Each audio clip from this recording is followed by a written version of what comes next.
So my name is Nick Talbot. I am 38 years old and I'm from the northeast originally, and I work as a director for the RICS.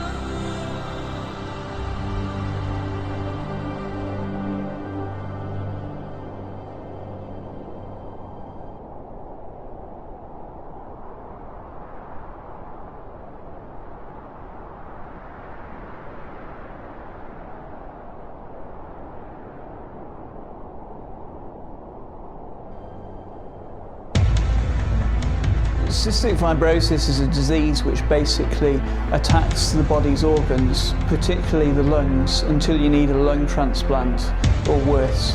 Less than half of people who suffer from cystic fibrosis get to 40 years old, and people are afflicted to different degrees.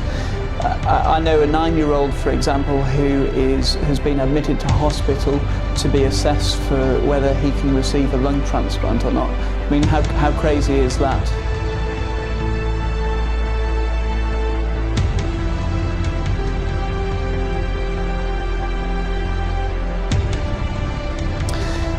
Cystic fibrosis has affected my life in a number of ways. I had a couple of near-death experiences as a child, but generally I've actually had better health than a lot of people.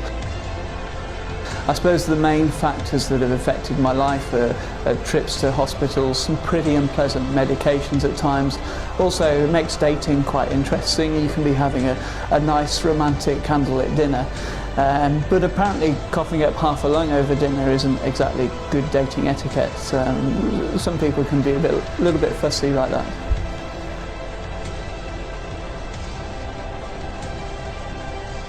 I'm one of 4% that has benefited from revolutionary new drugs in the last year.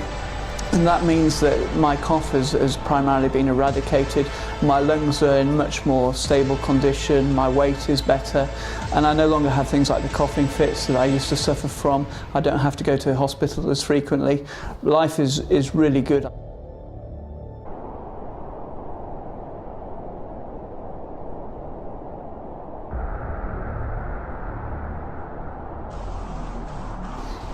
So for me, my Everest challenge is about trying to give something back and trying to help the 96% that don't have effective medication.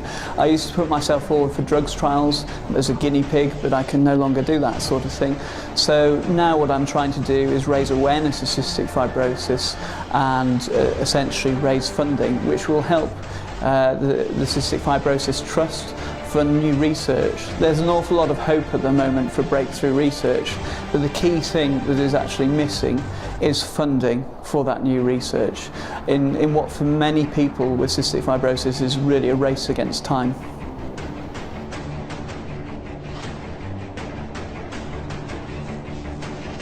I want to see whether it's possible to do this. I like to push boundaries a bit. I've always enjoyed mountaineering, and I suppose I'm inspired by the many sufferers that are out there, that every day, every step, every breath is actually a challenge. For me, I want to make the most of my good health, and I want to push the boundaries as far as I can.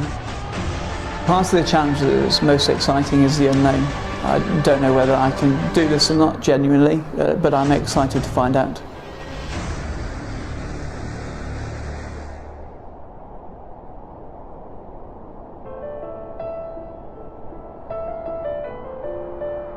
Okay, so the extra complications for me on Everest will be I'm much more susceptible to a lung infection, which would write off the whole expedition.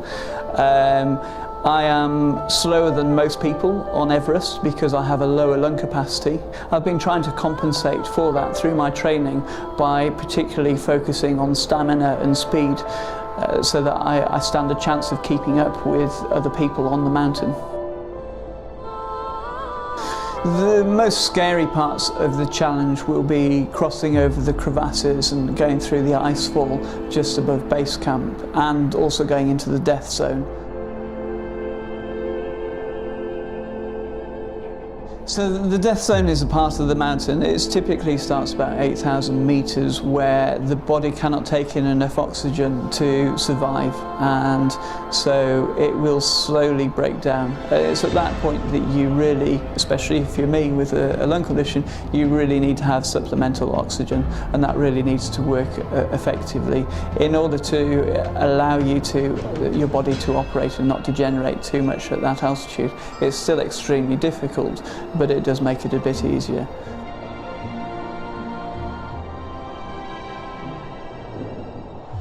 My friends and family think that generally I'm a little bit crazy to take on this challenge. What I've been particularly amazed by is the support from friends and colleagues. Some of my colleagues, Ken, James, Richard and Tim, have started a Climb with Nick campaign, which is to get people involved in doing symbolic efforts which are related to my Everest attempt. So, for example, Ken and James are actually going to go 50 times up and down Box Hill to raise money for the Cystic Fibrosis Trust, and that's related to what I'm doing. 50 times up and down Box Hill is roughly the altitude that I will do from landing in Leclerc Airport to the top of Everest, presuming that I make it that far.